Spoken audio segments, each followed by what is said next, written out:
कोई बर्दाश्त नहीं करेगा, गुली करो, गुली खाई दी खरक बाचिनी ताकू गुली मसाखा ओ घटनी गुलो तामसा खाती बड़ा मथा विप्लव कुमार देव बांग्लादेशी उसको बांग्लादेश में बेच देगा। और सेदिन कोनो निमंत्रण छाड़ा भारतीय जनता पार्टीर एक सभाते उपस्थित हुए अनाहुत हुए बा रबाहुत हुए प्रद्युत माणिक्य किशोर बोलছেন मेरा परम मित्र विप्लव जी সেদিন তুমি তাকে বাংলাদেশে পাঠাবে, সেদিন তুমি ত্রিপুরাসা বিরোধী, আর এখন বলছে मेरा परम मित्र विप्लव जी। परम मित्र पहले से था, अभी भी है और आगे भी रहेगा। জন্য সারা দেশব্যাপী জনগণের যে মঞ্চ তৈরি হয়েছে সেই ইন্ডিয়া মঞ্চের আমাদের ত্রিপুরা শাখার অন্যতম যুগ্ম আহ্বায়ক তথা কংগ্রেসের বরিষ্ঠ নেতৃত্ব শ্রী সুদীপ বর্মন মহোদয় মঞ্চে আসীন আছেন। আমাদের এই ইন্ডিয়া মঞ্চের তরফ থেকে ভারতের কমিউনিস্ট পার্টি মার্ক্সবাদীর প্রার্থী কমরেড রাজেন্দ্র রিয়াং, ইন্ডিয়া মঞ্চের সবকটি রাজনৈতিক দলের নেতৃবৃন্দ, আর আপনারা যারা আজকে দূর দূরান্ত থেকে নানা অসুবিধাকে মোকাবেলা করে এই আমবাসার রাজপথকে প্লাবিত করে দিয়েছেন, আপনাদের সবাইকে অভিনন্দন, শুভেচ্ছা, খুলুমখা, আদাব এবং নমস্কার। বন্ধুরা, গত 28 তারিখে এই আমবাসার মানুষ সেদিনও একটা মিছিল দেখেছিল, অসংখ্য গাড়ি এসেছিল, কিছু মানুষকেও আসতে বাধ্য হয়েছিল। তারাও তাদের একটা অংশ রাস্তায় হেঁটেছিল। সেদিন সেই মিছিলে মানুষ কোনো প্রাণ দেখেনি, কোনো উচ্ছ্বাস দেখেনি, কেননা তাদেরকে আসতে বাধ্য করা হয়েছিল। আজকে আপনারা যারা এসেছেন তারা কারা? এ রাজ্যের কৃষক, জুমিয়া, ছাত্র, যুবক, পাহাড়ে, বাঙালি, হিন্দু, মুসলমান, বৌদ্ধ, খ্রিস্টান, এ রাজ্যের বিভিন্ন পেশার যারা মানুষ, আপনারা এসেছেন প্রাণের তাগিদে, দেশের তাগিদে, দেশ রক্ষার তাগিদে। তাই বন্ধুরা, এই অষ্টাদশ লোকসভা নির্বাচন শুধু একটা নির্বাচন না, শুধু আরেকটা ভোট, লোকসভা ভোট, আরেকটা সরকার তৈরি করা, সেই সরকারের কর্মসূচি রূপায়ণের ভোট না। এই ভোট গত 10 বছর ধরে নরেন্দ্র মোদীর নেতৃত্বে ভারতীয় জনতা পার্টি আমাদের স্বাধীনতার পর যত অর্জন, আমাদের স্বাধীনতার সংগ্রামের লাখো শহীদ, তাদের আত্মবলিদান, তাদের কুরবানির বিনিময়ে যে দেশ তৈরি হয়েছে, যে সংবিধান তৈরি হয়েছে, তার কাঠামো তৈরি হয়েছে ধর্মনিরপেক্ষতা, যুক্তরাষ্ট্র ব্যবস্থা, যে ব্যবস্থার মধ্যে এদেশের সংখ্যাগুরু, সংখ্যালঘু, এদেশের সব ধর্ম, সব বর্ণ, সব ভাষার মানুষ তার সমান অধিকার, কথা বলার, বেঁচে থাকার, স্বপ্ন দেখার দেশকে গড়ার নরেন্দ্র মোদী ভারতীয় জনতা পার্টিরা গত 10 বছরে তিলে তিলে এই কাঠামোকে দুর্বল করেছে, এই ব্যবস্থাকে খোকলা করে দিয়েছে। এই নির্বাচনে তারা তাদের সেই ধোঁকাবাজি, প্রতারণা, কালো টাকা এবং আরো অনেক অসাধু পায়ে ক্ষমতায় যাওয়ার চেষ্টা করছে। কেন? সংবিধানের যে অবশিষ্ট বেঁচে আছে, যে অবশিষ্টতার মধ্যে আমরা শ্বাস দিতে পারছি, প্রশ্বাস দিতে পারছি, একটু স্বপ্ন দেখার সাহস পাচ্ছে, বেঁচে থাকার তার চিন্তা করতে পারছে, সবগুলোকে কেড়ে নিয়ে একটা ফ্যাসিবাদী সরকার, হিটলারি সরকার, একনায়কতান্ত্রিক সরকার তারা তৈরি করতে চায়। এটাকে রোখার জন্যই আজকে আমরা স্বাধীনতা সংগ্রামে 1947 ইংরাজি আগে তখন যেমন লাল, সবুজ, সাদা, গেরুয়া সমস্ত বর্ণের, সমস্ত ধর্মের মানুষ ঐক্যবদ্ধ হয়ে ভারতীয় জাতীয় কংগ্রেসের মঞ্চে দাঁড়িয়ে ব্রিটিশদের তাড়াবার জন্য আমাদের ধর্ম, ভাষা সবগুলোকে একাকার করে সেদিন ব্রিটিশদের তাড়ানোর জন্য নেমেছিল এবং সেই স্বপ্ন হাসিল করেছিল। আজকে যখন সেই স্বপ্নকে ভেঙে দিতে চায়, সেই স্বপ্নের ইমারতকে যখন আজকে ধ্বংস করতে চায়, সেই শক্তিগুলো আমাদের ঐতিহ্যকে রক্ষা করার জন্য, আমাদের পূর্বপুরুষদের তাদের যে কৃতিত্ব, তাদের যে বলিদান, এটাকে রক্ষা করার জন্য তার উত্তরসূরি হিসাবে আমাদের এটা কর্তব্য আজকে দেশ বাঁচানোর জন্য এই নির্বাচনে শুধু ভোট না, শুধু একটা নতুন সরকার তৈরি করা না, সেই সরকার হবে গণতান্ত্রিক, ধর্মনিরপেক্ষ, এদেশের সংখ্যাগুরু, সংখ্যালঘুর সব অংশের মানুষ সমানভাবে নিঃশ্বাস নেবে, প্রশ্বাস ছাড়বে, বেঁচে থাকবে, তাদের অধিকার, কৃষকের, ক্ষেত মজুরদের, দিন মজুরদের, তপশিলি জাতি, ট্রাইবেল অংশের মানুষ, ধর্মীয় সংখ্যালঘু অংশের মানুষ, তারা সমানভাবে বিচরণ করতে পারবে। গত 10 বছরে যেটা আমরা আশপাশ আমরা করছিলাম। বন্ধুরা, সারা ভারতবর্ষে আজকে যে প্রয়াস চলছে আপনারা লক্ষ্য করছেন, নরেন্দ্র মোদী, ভারতীয় জনতা পার্টি, তিনি নিশ্চয়ই তার ডিগ্রি সম্পর্কে অনেক সন্দেহ আছে, কিন্তু তিনি অশিক্ষিত না, তিনি শিক্ষিত নিশ্চয়ই। তা না হলে প্রধানমন্ত্রীর কুর্সি সামলাচ্ছেন কি করে গত 10 বছর? তিনি অন্তত জানেন একটা নির্বাচন ঘোষণা হলে পরে যখন আচরণবিধি লাগু হয়ে যায়, তখন কোন সভাতে কিভাবে বলতে হবে, কোনটা সরকারি সভা, কোনটা বেসরকারি সভা, কোনটা পার্টি সভা, তার ব্যবধান তিনি জানেন, পার্থক্য তিনি জানেন। কিন্তু নরেন্দ্র মোদী সাহেব, তার মস্তিষ্ক ঠিক নেই। সারা দেশে ইন্ডিয়া জোটের যে প্রস্তুতি, সারা দেশে সমুদ্রের গর্জন সেদিন দিল্লির রামলীলা ময়দানে যেভাবে আসতে পড়েছে, এই নরেন্দ্র মোদী গতকাল বোম্বাইয়ে ভারতের রিজার্ভ ব্যাংক অব ইন্ডিয়া সরকারি সংস্থা, সেই সংস্থায় গিয়ে বলছেন আমি আবার প্রধানমন্ত্রী হচ্ছি,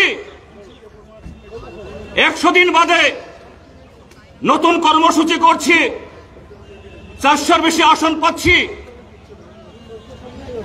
এটা কি আত্মবিশ্বাসের তার আওয়াজ? পা কাঁপছে, মাথা ঠিক নেই, মাথা ঠিক নেই। সেই কারণে নানা অজুহাতে ঠুনকো অভিযোগে ওই ইডি, সিবিআই এদের সমস্ত তৈরি করা অভিযোগে বিরোধী দলের মুখ্যমন্ত্রী, নির্বাচিত মুখ্যমন্ত্রী, সংসদ নেতা এই নির্বাচন চলাকালীন সময়েতেও এদেরকে নোটিশ পাঠাচ্ছে, তাদেরকে নানাভাবে হেনস্থা করছে। কিসের লক্ষণ? পরাজয়ের আতঙ্ক, মাথা খারাপ হয়ে যাচ্ছে। সেই ইন্ডিয়া জোট আজকে ত্রিপুরাজ্যের মধ্যে আজকে আমরা ঐক্যবদ্ধ। এখানে শুধু ভারতের কমিউনিস্ট পার্টি মার্ক্সবাদী না, ভারতীয় জাতীয় কংগ্রেস না, এখানে আমাদের বন্ধুরা এখন উপস্থিত আছেন। ভারতের communist party, revolutionary socialist party RSP, all India forward block, এখানে উপস্থিত আছেন communist party of India Marxist Leninist বা সিপিআইএমএল, এখানে উপস্থিত আছেন ত্রিপুরা পিপলস পার্টি, এখানে উপস্থিত আছেন ত্রিপুরা গণমঞ্চ। 8টি রাজনৈতিক দল আমরা মিলিত হয়েছে। কেননা গত 6 বছর ধরে এই ত্রিপুরাজ্যের মানুষ আমরা সবচেয়ে বেশি রক্তাক্ত। গত 6 বছর ধরে আমরা নানাভাবে আমাদের দেহ ছিন্ন ভিন্ন, অধিকার ছিন্ন ভিন্ন। এখানে ভারতীয় জনতা পার্টি শুধু নরেন্দ্র মোদীরা সারা দেশে গণতন্ত্র হত্যা করে, সংবিধান হত্যা করে যা করছে তা নয়, তথাকথিত তাদের হিন্দু রাষ্ট্র, তাদের রাম রাজ্য, রামের সাথে তার কোনো সম্পর্ক নেই। ভগবান রাম অনেক মহান। সেই হিন্দু রাষ্ট্র তাদের ফ্যাসিস্ট রাজ্য কায়েম করার জন্য এই ত্রিপুরাজ্যকে তারা একটা ল্যাবরেটরি হিসেবে ব্যবহার করছে। এখানে কোন নির্বাচনে বিরোধী দলের প্রার্থী হতে দেয় না, নির্বাচনের বা কোন সংস্থার মেয়াদ শেষ হয়ে গেলেও তার ভোট করে না। ভিলেজ কমিটি আজকে 3.5 বছর ধরে ভোট হয় না। বিনা প্রতিদ্বন্দ্বিতায় রিটার্নিং অফিসারের অফিস দখল করে দিয়ে মনোনয়নপত্র বিক্রি না করে এরা নির্বাচিত ঘোষণা করে। শুধু তা না, এই ছাপ্পা ভোটের মধ্য দিয়ে বা অনিয়মের মধ্য দিয়ে তারা যাদেরকে চেয়ারম্যান, প্রধান, মেম্বার নির্বাচন করে, এদেরও কোনো কাজ নাই। সেই সমস্ত সাংবিধানিক সংস্থা, পঞ্চায়েত সমিতি হোক, গ্রাম পঞ্চায়েত হোক, মিউনিসিপ্যালিটি হোক, সমস্ত সংস্থা এগুলো থুটু জগন্নাথ। কে ঠিক করছে? মন্ডল। মন্ডলকে কারা নির্বাচিত করছে? জনগণ না, বিজেপির লোকেরা না। ওই রাজীব ভট্টাচার্য তাদের সভাপতিকে যেমন দিল্লি থেকে জেপি নাড্ডা নিয়োগ করে, আর রাজীব ভট্টাচার্য যিনি জনগণের নির্বাচিত না, বিজেপিরও নির্বাচিত না, তিনি মন্ডলের সভাপতি, পৃষ্ঠা প্রমুখের সভাপতি, পান্ডা প্রমুখের সভাপতি নির্বাচন করেন, শক্তি কেন্দ্রের আহ্বায়ক নির্বাচন করেন। তারা জনপ্রতিনিধি না। সরকারি টাকার উপরে, সাংবিধানিক সংস্থার উপরে তাদের কোনো কর্তৃত্ব, তাদের কোনো হাত হতে পারে না। কিন্তু তারাই ঠিক করছে কে ঘর পাবে, কে ভাতা পাবে, কার জব কার্ড বাতিল করা হবে, কার মিড ডে মিলের কাজ বন্ধ করে দেওয়া হবে। তারাই ঠিক করেন কোন বাজারে কোন ব্যবসায়ী ব্যবসা করবেন, কোন অটো, কোন গাড়ি, কোন রুটে চালাবেন। ভারতবর্ষ তো গণতান্ত্রিক দেশ, সংবিধান মোতাবেক চলবে, আইন মোতাবেক চলবে। এটা তো কোন দলের, রাজনৈতিক দলের পার্টি অফিস থেকে চালাতে পারে না। এটাই হলো ভারতীয় জনতা পার্টির তাদের রাম রাজ্য, এটাই হলো তাদের সেই হিন্দু রাষ্ট্র। এবার যদি তারা এই অনিয়ম করে, মানুষের ভোটে তো আসতে পারবে না, যদি আসে ভারতবর্ষে এটাই হবে শেষ নির্বাচন। আর কোনো নির্বাচন হবে না, আর কোনো ইলেকশন হবে না, সব হবে সিলেকশন ওই মন্ডলের অফিস থেকে।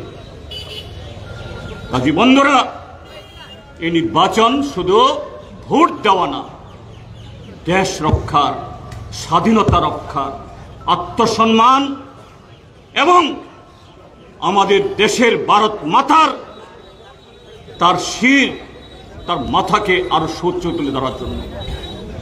এই রাজ্যে এই বিজেপি দেশ বিরোধী শক্তির সহযোগী হয়েছে, আগেই ছিল, নতুন না। ত্রিপুরা মথা কি বলতেন? কয়লা জাতি, উলুব জাতি। কি বলতেন? ত্রিপুরাসা যত থানসাউন্দি গ্রেটার ত্রিপুরালেন আববাদে চুং ব্রকবাই তুইফানো লুংয়া আববাদে চা কাপসাবানো নুংয়া আবো মাইনে হেঁকে কোন কম্প্রোমাইজ করই থাংনাই বিধানসভা ভোট তামুনুক্ষা ত্রিপুরা মথা নুক্ষা। ত্রিপুরা মথা দেখলো বিধানসভা নির্বাচনে অস্তিত্ব টিকে রাখতে হলে পরে লড়তে হবে, তাকে স্লোগান একটা বাসিয়ে দিল, লাস্ট ফাইট, পাইথাক নে চবা। আমাদেরকে বলল बीजेपी के हराते चाहे, बीजेपी जुमला है, बीजेपी झूठा है, बीजेपी कुछ नहीं करेगा, बीजेपी को हटाना चाहिए। बीजेपी हमें उनका पैसा से खरीद करने के लिए कोशिश कर रहा है। सभी गणतांत्रिक लोकतांत्रिक पार्टी को हम भी आह्वान करते हूं। আমরা বললাম আসুন, আলোচনা হলো। শুধু জনসভায় দাঁড়িয়ে বললে হবে না, কিন্তু আমরা কি দেখেছি শেষ মুহূর্ত অবধি সমস্ত খেলা খেলে, মানুষের আবেগকে টেনে, মানুষের যে ক্ষোভ বিক্ষোভ বিজেপির বিরুদ্ধে, এগুলাকে পালে তুলে 22টা সিট যেখানে তাদের জেতার কোনো সম্ভাবনা নেই, সেখানে দাঁড়িয়ে বিজেপিকে জেতার ব্যবস্থা করলো। না হলে এই 22টা সিটে হয় সিপিআইএম নতুবা কংগ্রেসের প্রার্থীরা জিততেন নিশ্চিত। এই বিধানসভাতে ভারতীয় জনতা পার্টির তাদের বিধায়কের সংখ্যা 2 অঙ্কে পৌঁছত না। কে করে দিয়েছে? ত্রিপুরা মথা। কাজেই দোস্তি পেহলে সে থা, আবি নেই। এটা আরো প্রমাণ। এই যে সিএএর বিরুদ্ধে, ভারত সরকারের বিরুদ্ধে সমুদ্র হিমাচল যখন জ্বলে উঠল, প্রদ্যুৎ মানিক্য কিশোর দেখলো যে না, আমাকেও এখানে কথা বলে আমার ত্রিপ্রসাদের একটু কাছে রাখতে হবে। স্লোগান তুলল, বিপ্লব কুমার দেব, তোমাকে আমরা এখানে সিএ চালু করতে দেব না। 2019 ইংরাজির 8ই জানুয়ারি সারা দেশের সাথে ত্রিপুরা মথার সমর্থকরাও ওই মাধব বাড়িতে নামলো শান্তিপূর্ণভাবে সিএর বিরুদ্ধে। সেদিন মুখ্যমন্ত্রী কে ছিল? বিপ্লব কুমার দেব। বলল না, कोई बर्दाश्त नहीं करेगा, गुली करो, गुली खाई खरक बा चिनी ताकू गुली मसाखा। वो गठनिर बोलो तमसाखा तिबारा मथा। विप्लव कुमार देव बांग्लादेशी उसको बांग्लादेश में बेच देगा। আর সেদিন কোন নিমন্ত্রণ ছাড়া ভারতীয় জনতা পার্টির একটা সভাতে উপস্থিত হয়ে অনাহুত হয়ে বা রবাহুত হয়ে প্রদ্যোৎ মাণিক্য কিশোর বলছেন, মেরা পরম মিত্র বিপ্লবজি, সেদিন তুমি তাকে বাংলাদেশে পাঠাবে, সেদিন তুমি তিপ্রাসা বিরোধী, আর এখন বলছে মেরা परम मित्र विप्लव जी। परम मित्र पहले से था, अभी भी है और आगे भी रहेगा। এইভাবেই ত্রিপুরাসাদের এবং গোটা ত্রিপুরা রাজ্যের যদি সবচাইতে বেশি এই সমকালীন এই সমসাময়িক বা সাম্প্রতিককালের রাজনীতিতে সবচাইতে বেশি যদি ক্ষতি করে থাকে গণতান্ত্রিক আন্দোলনের, ত্রিপুরা রাজ্যের আর কেউ না, এটা বিপ্লব এই প্রদ্যোৎ মাণিক্য কিশোর। তিনি ট্রাইবেলদের ভাবাবেগকে ব্যবহার করে আমাদের ট্রাইবেল অংশের মানুষ, রাজাদের আমরা সম্মান করি, তার নীতিকে সমালোচনা করলেও রাজাকে আমরা অসম্মান করি না, আমরা কেউ করি না। আমরা বামপন্থী সরকার, আপনারা জানেন এই ত্রিপুরা রাজ্যের মধ্যে প্রথম আন্তর্জাতিক ক্রিকেট স্টেডিয়াম, আমি মন্ত্রী ছিলাম, এমবিবি স্টেডিয়াম, প্রাকৃতিক জায়গাতে আন্তর্জাতিক ক্রিকেট খেলা হয়, সেখানে মহারাজা বীর বিক্রম স্টেডিয়াম আমরা করেছি। আমরা বামফ্রন্ট সরকারে মহারাজা বীর বিক্রম ইউনিভার্সিটি আমরা করেছি। মহারাজাদের প্রতি আমাদের বিন্দুমাত্র শ্রদ্ধা নেই। ব্যক্তিকে আমরা নমস্কার করে, কিন্তু মহারাজাদের তাদের যে জনবিরোধী নীতি, ট্রাইবেল বিরোধী নীতি, যে মহারাজাদের সময়তে আমাদের ককবরকের মূল্য ছিল না, হজাগেরে, গড়িয়া, মমিতা, লবাং বুমানি, এগুলো কেউ চিনত না। উজ্জন্ত প্যালেসে তার কোনো চিহ্ন নেই, আমরা সেগুলোকে সমালোচনা করি, মহারাজাকে আমরা অশ্রদ্ধা করি না। এই জন্য সেই মহারাজাদের দোহাই দিয়ে মহারাজাদের বংশধর হিসাবে ত্রিপুরা যে ট্রাইবেল ত্রিপুরাসাদের বলছে ত্রিপুরাসা ত্রিপুরাসা, এটা এরকম। এখন তো প্রত্যেকেরই আমাদের ওই ব্যাংকের অ্যাকাউন্ট আছে, অনেকেরই এটিএম কার্ড আছে। এটিএম কার্ড, এই এটিএম বক্সে যদি আমরা ঢুকিয়ে গোপন 4টা ইয়া থাকে, 4টা অঙ্ক থাকে গোপন, এটা টিপে দিলেই টাকা বের হয়।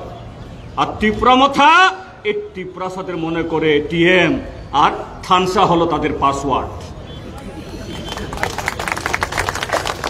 এইভাবে আজকে ভারতীয় জনতা পার্টির কাছে, বিজেপির কাছে, যারা দেশের আইন মানে না, সংবিধান মানে না, দেশের ট্রাইবেলদের সর্বনাশ করছে, ট্রাইবেলের সংঘাত লাগাচ্ছে, এই ত্রিপুরা রাজ্যের মধ্যেও খ্রিস্টান ট্রাইবেলদেরকে ট্রাইবেল লিস্ট থেকে বাতিল করতে হবে, তার কাছে বিক্রি করে দিয়েছে। সুদীপ বাবু একটা দিক বলেছেন, আর একটা দিক হলো কার কাছে, কোথায় কোথায় তিনি বলেন চিনি দফা, চিনি জাতি, চিনি রিগনাই, চিনি রিসা, চিনি মুসামুং, চিনি সামুং। ঠিক আছে, ভালো, তাহলে চিনি সামুং, চিনি রিসা, চিনি সামুং, নুমুং, চিনি সিরিসিটি, সাবরক্ষা খাই মান নাই, যে ককবরক মান নাই, যে ককবরক কালচান্ডরুং নাই, কৃতি সিং নিনি বাইং মানো, নিনি বিবিং মানো, সাই মানব ত্রিপুরার জন্য উত্তর বিয়াং ফাইসিং, দক্ষিণ বিয়াং ফাইসিং, বসাই মানো ত্রিপুরা রাজ্য বুসক দফা চিনি বুকুং বারাতং সাইমানিয়া ত্রিপুরা সারং ন বরক 36 গণ্যে প্রংথানীয় ফলানি চেষ্টা খাইও সুং ফল জাগিয়া ত্রিপুরা রাজ্যের কি ট্রাইবেল কি নন ট্রাইবেল আমাদের আত্মবিশ্বাস আছে, আত্মসম্মান আছে, গরিমা আছে, ঐতিহ্য আছে। এইভাবে জনবিরোধী শক্তির কাছে আমরা বিক্রি হতে পারি না। কাজেই বন্ধুরা, এই ভোট আমাদের কাছে শুধু ভোট না, দেশ রক্ষার, সংবিধান রক্ষার, আমার ধর্মের অধিকার, ভাষার অধিকার, স্বপ্ন দেখার অধিকার, এটাকে রক্ষা করার জন্য। সেই জন্য ইন্ডিয়া জোটের আমাদের প্রার্থী পশ্চিম ত্রিপুরাতে শ্রীযুক্ত আশিস কুমার সাহা, এই পূর্ব ত্রিপুরা কেন্দ্রে শ্রীযুক্ত রাজেন্দ্র কুমার রিয়াং। একজনের চিহ্ন হাত চিহ্ন, আরেকজনের চিহ্ন কাচি হাতোড়া তারা। এটাই স্বাধীনতার লড়াইয়ে ঐক্যবদ্ধ ভারতের চেহারা। সেই ঐক্যবদ্ধ শক্তি আমরা এ রাজ্যেও গণতন্ত্র উদ্ধারে লিপ্ত হয়ে আগামী ২৬ তারিখে সে রেকর্ড আমরা করব। ১৯ তারিখে ভোট হবে পশ্চিম ত্রিপুরাতে।